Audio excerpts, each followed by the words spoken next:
रहमान रहीम। बीबी शहरबानो सैयदा ज़ैनब सुबह से रो रो कर थक चुकी थी और आंसू खुश्क हो चुके थे और आंसू आंखें पथरा गई थीं, मगर वो ये क़यामत खेज़ मंजर देख रही थी।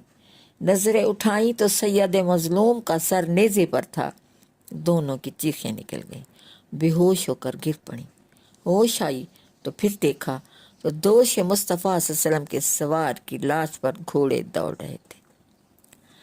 बहन ज़ैनब से ज़ब्त न हो सका और आवाज़ दी कि ऐ उम्र-साद, अगर हमारा सब कुछ लूट लेने के बाद भी तेरी अदावत की आग नहीं बुझी तो ज़रा अपने लश्कर को पीछे हटा दे, ताकि मैं अपने भाई की लाश को अपनी झोली में उठा लूँ और तेरे घोड़े शहीद भाई के साथ इस बहन को भी कुचल दें। इमाम पाक का वफादार घोड़ा मैदान करबला में इधर उधर दौड़ता फिरता था, ज़मीन पर अपना सर मारता था कि बीबी ज़ैनब के पास किस मुंह से जाऊं, और जब वो मेरी पीठ पर अपने भाई हुसैन अलैहिस्सलाम को ना देखेंगी तो इसका क्या हाल होगा। आखिर वो सैयदा मज़लूम के खून में अपने मुंह को डुबोकर ज़मीन पर सर पकता हुआ खैमों में गया। सैयदा आलम ने घोड़े को खाली देखा तो इतनी रोई कि अर्श भी हिल गया और फिर घोड़े से पूछा। घोड़े ने पाक बीबी के कदमों में सर झुका दिया और ज़बान हाल से जवाब दिया कि ऐ पाक सैयदा, मेरे भी जिस्म पर सैकड़ों तीर और नेज़ों के ज़ख्म देखें।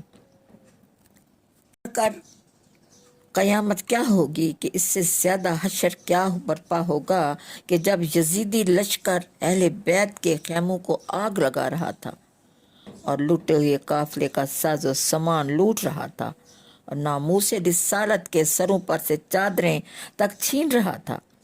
एक खैमा जलता देखकर नबी की नवासियाँ दूसरे खैमे में चली जाती, दूसरा भी जल जाता तो तीसरे में दौड़ जाती। इमाम हुसैन की बेटी बीबी सकीना कभी शहर बानों के दामन से लिपट कर मोहम्मद सल्लम को दुहाई देती और कभी फिर फूफी ज़ैनब के गले लगकर पनाह ढूंढती।